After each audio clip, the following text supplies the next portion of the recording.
स्वागत है आपका। आप देख रहे हैं इंडिया सुपरफास्ट। मैं हूं आपके साथ अदिति मिश्रा। नेपाल में चीन के तिब्बत से आई अचानक बाढ़ ने भारी तबाही मचाई है। रसुआ में भोटे कोशी नदी का जलस्तर बढ़ने से घर, हाइड्रो पावर प्रोजेक्ट और सड़कें प्रभावित हुई हैं।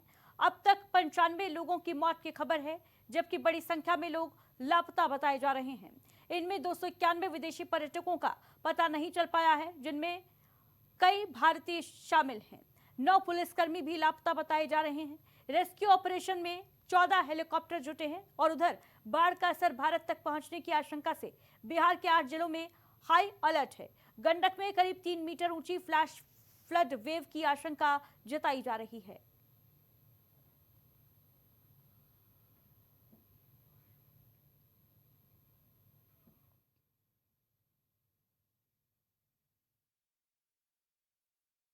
बिहार में जो बाढ़ की स्थिति बनी है, माननीय प्रधानमंत्री आदरणीय नरेंद्र मोदी जी की सरकार बाढ़ पूरे देश के किसी भी क्षेत्र में या किसी भी राज्य में हो तो राज्यों को सहयोग करने के लिए पहले ही तत्पर हो जाती है और इस बारिश के मौसम के पूर्व ही माननीय गृह मंत्री आदरणीय अमित शाह जी के नेतृत्व में पूरी तैयारी कर ली गई है और जिन राज्यों में या जिन क्षेत्रों में कहीं भी बाढ़ की स्थिति बनी है, पहले भी या जो अभी बनी हुई है, जैसे बिहार में बाढ़ की स्थिति बनी हुई है, या आगे भी कोई बाढ़ की चपेट में आएगा तो पूर्ण रूप से उसको सहयोग किया जाएगा।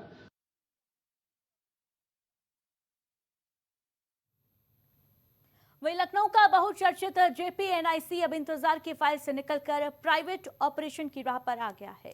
कैबिनेट ने ओपन बिड के जरिए वृंदावन बॉटलर्स और रॉकवुड होटल्स एंड रिजॉर्ट्स के कंसोर्टियम को 30 साल की लीज देने की मंजूरी दी है।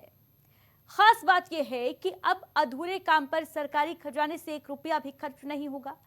कंसोर्टियम अपने खर्च पर 2 साल में करीब 200 से 250 करोड़ रुपए के बाकी काम पूरे करेगा। वहीं सरकार अब तक करीब 821 करोड़ रुपए खर्च कर चुकी है। संचालन शुरू होते ही एलडीए को 6 करोड़ रुपए सालाना मिलेंगे, जिसमें हर साल 5% बढ़ोतरी होगी। यानी जेपीएनआईसी अब सरकारी खर्च नहीं बल्कि कमाई का मॉडल बनेगा।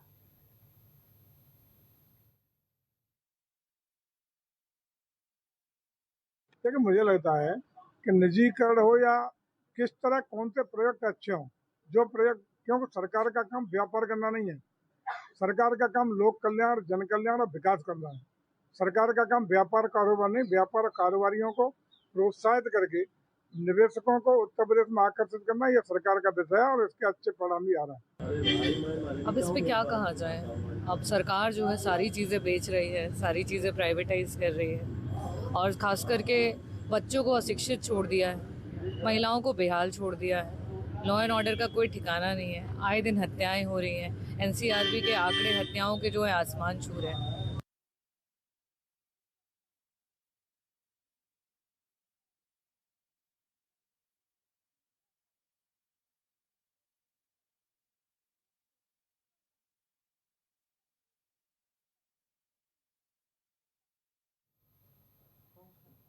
और देखिए, जेपीएनआईसी का विवाद आखिर शुरू कहां से हुआ, क्या है पूरा मामला, आप पूरी टाइमलाइन भी समझाते हैं। तो देखिए, समाजवादी पार्टी सरकार में जेपीएनआईसी भवन बनकर तैयार हुआ था 2016 में। 2017 में जब सरकार बदली, योगी सरकार आई तो जांच के आदेश दिए गए। वित्तीय गड़बड़ी के आरोपों पर जांच शुरू की गई 2017 में और इसके बाद 2017 से 2023 तक लंबे वक्त तक जांच प्रक्रिया चलती रही। जांच के दौरान जेपीएनआईसी भवन लंबे वक्त तक बंद पड़ा रहा। अक्टूबर 2023 में अखिलेश दीवार फांदकर जेपीएनआईसी परिसर में दाखिल हुए थे। 2024 अक्टूबर में जेपीएनआईसी परिसर को इसके बाद सीज किया गया और कैबिनेट ने निजी संचालन को इसके मंजूरी दी। 25 अगस्त 2026 को कंसोर्टियम को 30 साल की लीज मंजूर की गई है। तो अब देखिए, अखिलेश का ड्रीम प्रोजेक्ट लीज पर दिया गया है।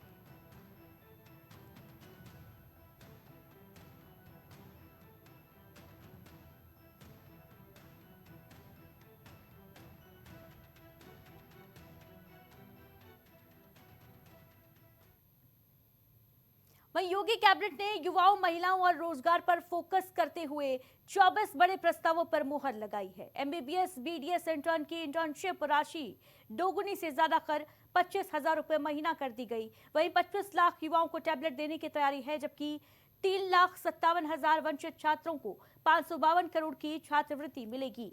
60 साल से ऊपर की महिलाओं के लिए रोडवेज बसों में आजीवन मुफ्त सफर का रास्ता भी साफ हो गया है। इसके साथ ही Jhansi link expressway, Ganga expressway के हरिद्वार विस्तार और 250 इलेक्ट्रिक बसों को मंजूरी मिली। यानी चुनावी साल में कैबिनेट ने युवा, महिला और विकास तीनों मोर्चों पर बड़ा दांव खेला है।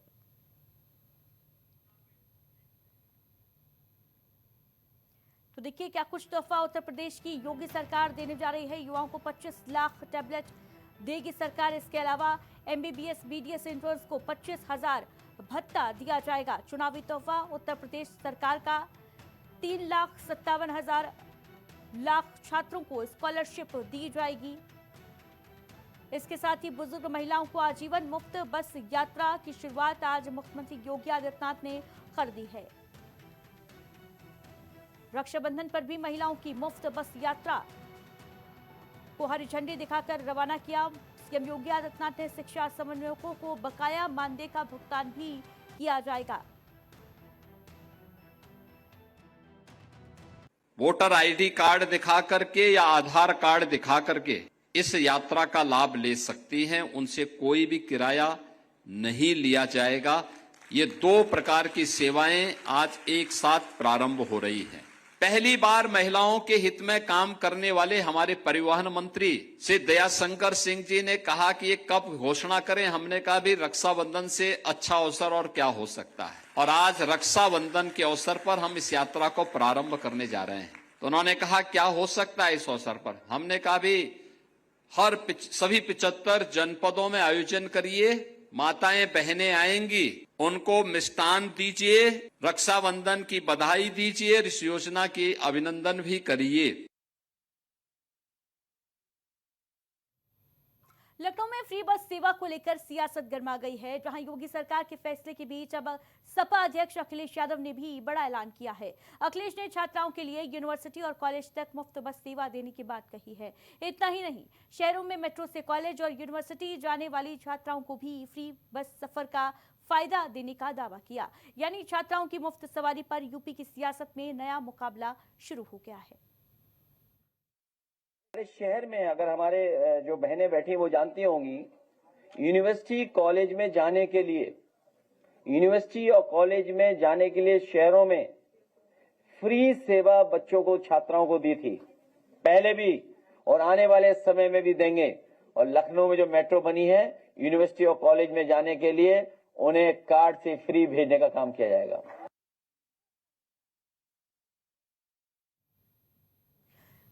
वहीं समाजवादी पार्टी के लखनऊ स्थित मुख्यालय में अखिलेश यादव और डिंपल यादव ने संयुक्त प्रेस कॉन्फ्रेंस की और महिला समृद्धि सम्मान योजना की घोषणा की। अखिलेश यादव ने इस दौरान स्पष्ट किया कि सपा सरकार बनने पर गरीबी रेखा में आने वाली हर महिला को आर्थिक सहायता दी जाएगी। प्रेस कॉन्फ्रेंस के दौरान पार्टी की महिला सांसदों और विधायकों के जरिए महिलाओं से जुड़े तमाम मुद्दों पर बिंदुवार जानकारी साझा करवाई। स्त्री का आर्थिक रूप से मजबूत होना ही उसका सबलीकरण होता है। योजना के रूप में इसे चरणबद्ध तरीके से लागू किया जाएगा। समय समय पर इसके संचालन सफलता का आकलन किया जाएगा और अपेक्षित सुधार भी मोबाइल, लैपटॉप, आर्थिक सहायता, पाठशाला प्रशिक्षण के माध्यम से सम्मान समृद्धि का वो मार्ग बनाया जाएगा जो धीरे धीरे स्त्री को अपने पैरों पर सम्मान के साथ सिर उठाकर खड़ा होना सिखाएगा। पीडीए के ए में शामिल आधी आबादी के प्रति ये योजना हमारी सकारात्मक सोच का परिणाम है। स्त्री सम्मान समृद्धि योजना हम 40,000 से करेंगे शुरुआत, जिसमें बढ़ोतरी होगी हर साल। स्त्रियों की समृद्धि, आर्थिक सशक्तिकरण, स्त्रियों की समृद्धि में उनके आर्थिक सशक्तिकरण की महत्वपूर्ण भूमिका है जिससे वह अपने जीवन को बेहतर बना सकती है। शिक्षा और रोजगार, स्त्रियों की शिक्षा और रोजगार के अवसरों में वृद्धि से उनकी समृद्धि में योगदान होता है।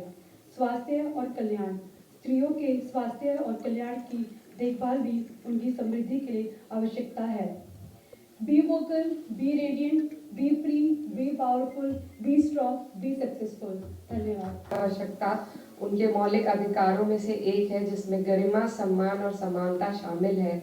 स्त्रियों के सम्मान की आवश्यकता सामाजिक न्याय के लिए भी आवश्यक है, जिससे समाज में स्त्रियों के प्रति भेदभाव और हिंसा को कम किया जा सके। जब स्त्रियों को सम्मान मिलता है तो उनका आत्मसम्मान और आत्मविश्वास बढ़ता है, जिससे वे अपने जीवन में आगे बढ़ने के लिए प्रेरित होती हैं। Within PDA, A denotes Adi Abadi, which is every girl child, young woman and woman. We will introduce the Stree Samman Samriddhi Yojana to ensure social and economic dignity and self-reliance for all, and thereby fulfill our commitment to the comprehensive development of Uttar Pradesh. We will start with 40,000 with an increase every year. महिलाओं के लिए समर्पित ambulance सेवा, 24 घंटे महिलाओं और बच्चियों के लिए एक अलग एम्बुलेंस सेवा, उसकी समय सीमा तय रहेगी और प्रशिक्षित महिला स्टाफ के साथ गर्भवती माताओं को प्राथमिकता मिलेगी। 102 और 108 एम्बुलेंस समाजवादी पार्टी की तरफ से शुरू किया गया था और उसे वापस से लेकर के आएंगे, ये दृढ़ संकल्प है हमारा। समाजवादी पार्टी के राष्ट्रीय अध्यक्ष ने आज जो महिला सांसद हैं, विधायक हैं, उनके साथ एक प्रेस कॉन्फ्रेंस की और उस प्रेस कॉन्फ्रेंस में तमाम घोषणाएं की गई। चाहे वो महिलाओं के लिए 40,000 रुपया सालाना की देने की बात की जा रही हो, चाहे वो विद्यालयों की बात की जा रही हो, हर छात्रा को लैपटॉप देने की बात की जा रही, उन तमाम योजनाओं पर बातचीत की गई है। और साथ ही साथ जो है समाजवादी पार्टी के राष्ट्रीय अध्यक्ष ने यह भी कहा कि कहीं ना कहीं भारतीय जनता पार्टी उन्हीं के द्वारा जो योजनाएं चालू की जा रही हैं उन्हीं की नकल करते हुए योजनाओं को लागू कर रही है। कैमरा पर्सन इसित के साथ में Alok Dixit, India superfast news, Lucknow. वहीं समाजवादी पार्टी के राष्ट्रीय अध्यक्ष अखिलेश यादव ने महिलाओं और बेटियों के लिए दो बड़ी घोषणाएं की हैं। अखिलेश ने कहा कि सपा सरकार बनने पर स्त्री सम्मान समृद्धि योजना लाई जाएगी और इसके तहत महिलाओं को सालाना 40,000 रुपए की आर्थिक मदद मिलेगी। वहीं 12वीं पास करने वाली छात्राओं को लैपटॉप देने का भी ऐलान किया गया है। इसलिए मैं आज भरोसा दिलाता हूं कि जहां स्त्री सम्मान समृद्धि योजना लागू की जाएगी, ये आदि आबादी की पूरी आजादी का संकल्प है और उन्हें हर साल 40,000 रुपए देकर के उन्हें आगे बढ़ाने का काम समाजवादी सरकार में होगा।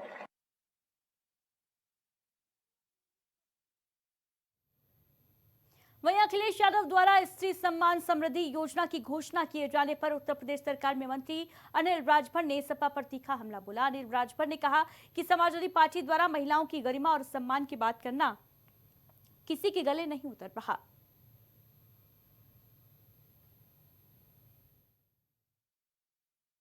समाजवादी पार्टी की ये संस्कृति है कि बच्चे हैं, बच्चों से तो गलती हो जाती है। आज वो महिला सम्मान की बात कर रहे हैं। जब समाजवादी पार्टी की सरकार थी और खास तौर पर 2012 से लेकर मैं 2017 की बात कर रहा हूं, हर स्कूल के बाहर, हर महाविद्यालयों के बाहर, हर शिक्षण संस्थाओं के बाहर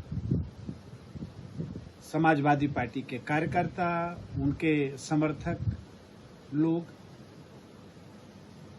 लड़कियों के साथ कैसी अभद्रता करते थे, छेड़खानी करते थे, वहीं बैठे रहते थे सोहदे। ये बात शायद समाजवादी पार्टी भूल गई। तो ये घोर आश्चर्य है कि समाजवादी पार्टी भी महिला गरिमा की बात कर रही है, महिला हित की बात कर रही है। वहीं भारतीय जनता पार्टी के पिछड़ा वर्ग मोर्चा के राष्ट्रीय अध्यक्ष अमरपाल मौर्य के लखनऊ पहुंचने पर पार्टी कार्यकर्ताओं ने उनका जोरदार स्वागत किया। इस मौके पर कार्यकर्ताओं में खासा उत्साह दिखा। वहीं पार्टी कार्यकर्ताओं ने अमरपाल मौर्य का स्वागत कर उनका अभिनंदन किया और इस दौरान बड़ी संख्या में भाजपा कार्यकर्ता मौजूद रहे। अमरपाल मौर्य ने कार्यकर्ताओं का आभार व्यक्त किया और संगठन को मजबूत करने पर जोर दिया। उनके स्वागत को लेकर पार्टी कार्यकर्ताओं में खासा उत्साह दिखा। सबसे पहले तो मैं उत्तर प्रदेश से आए हुए सभी कार्यकर्ताओं का, सभी पिछड़े अति पिछड़े सभी कार्यकर्ताओं का मैं बहुत स्वागत वंदन अभिनंदन करता हूं। जिस प्रकार से उन्होंने अपना प्रेम भारतीय जनता पार्टी के साथ में दिखाया है, मैं कह सकता हूं 2027 में फिर से भारतीय जनता पार्टी की सरकार बनने वाली है।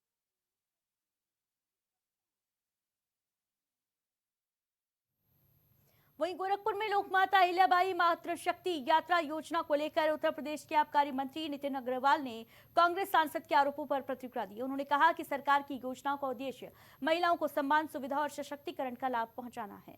मंत्री ने कांग्रेस के आरोपों को खारिज करते हुए कहा कि विपक्ष को सरकार के जनहित के कार्यों पर राजनीति करने के बजाय योजनाओं की वास्तविकता को समझना चाहिए। उन्होंने कहा कि प्रदेश सरकार महिलाओं के हित में लगातार काम कर रही है और इसी दिशा में लोकमाता अहिल्याबाई मातृशक्ति यात्रा योजना शुरू की गई है। नितिन अग्रवाल ने कहा कि सरकार की प्राथमिकता समाज के सभी वर्गों तक योजनाओं का लाभ पहुंचाना है। नहीं तो हम अगर सुविधा दे रहे हैं उत्तर प्रदेश की जनता को, उत्तर प्रदेश की अपनी मातृशक्ति को, उत्तर प्रदेश के जनमानस को, व्यापारी को, तो उनको क्या तकलीफ हो रही है? उनका कहना है कि 12 साल के विकास में फ्री करना पड़ रहा है। देखिए, हम एक सुविधा दे रहे हैं और ये स्वाभाविक है कि जब हमारी सरकार काम कर रही है, सुविधा दे रही है, तो उसमें स्वाभाविक है कांग्रेस के लोगों को तकलीफ तो होगी ही, क्योंकि जहां जहां उनकी सरकारें रही हैं वहां पे जनता ने उनको नकारा है और जहां जहां भारतीय जनता पार्टी की सरकारें रही हैं वहां वहां जनता ने स्वीकार किया है और लगातार मौका बार बार दिया है। तो स्वाभाविक है कि उनको तकलीफ होनी है। नहीं तो हम अगर सुविधा दे रहे हैं। जातीय जनगणना को लेकर कांग्रेस की ओर से सरकार पर की जा रही आलोचना और फिश फीस्ट विवाद पर कैबिनेट मंत्री संजय निषाद ने प्रतिक्रिया दी। उन्होंने कांग्रेस पर सियासत करने का आरोप लगाते हुए सरकार का बचाव किया।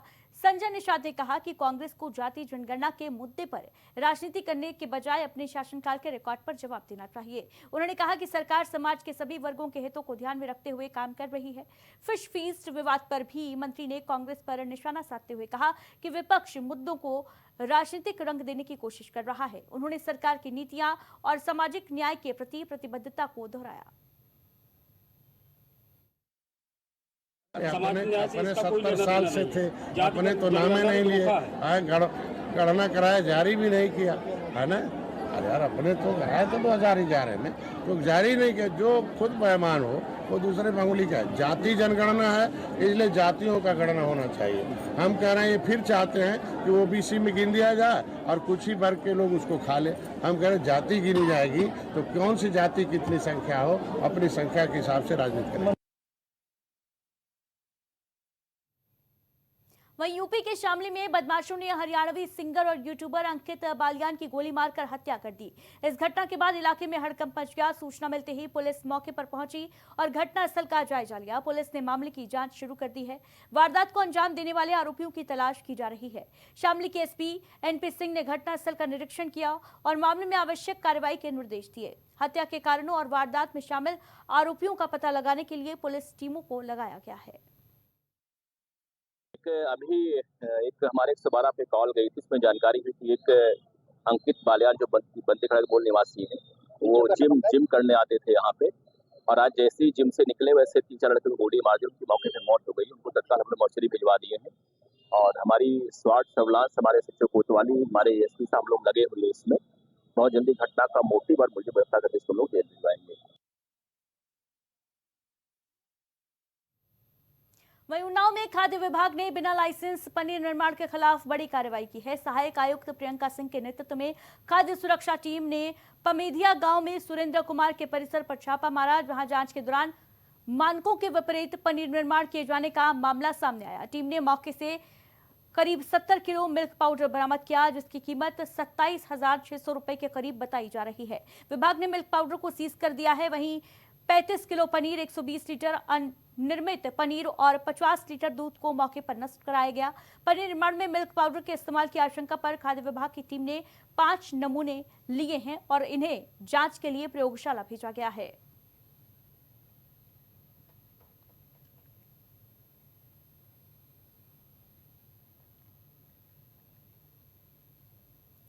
नेपाल में आई बाढ़ के बाद उत्तर प्रदेश में भी संभावित बाढ़ की स्थिति को लेकर प्रशासन अलर्ट है।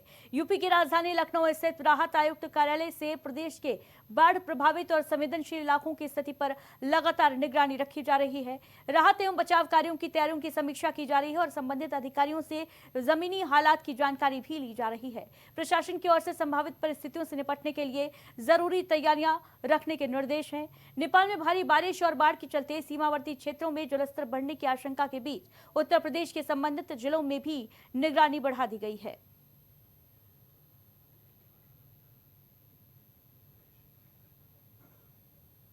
और इन्हीं खबरों के साथ स्पेशल रिपोर्ट में फिलहाल इतना ही। दीजिए इजाजत।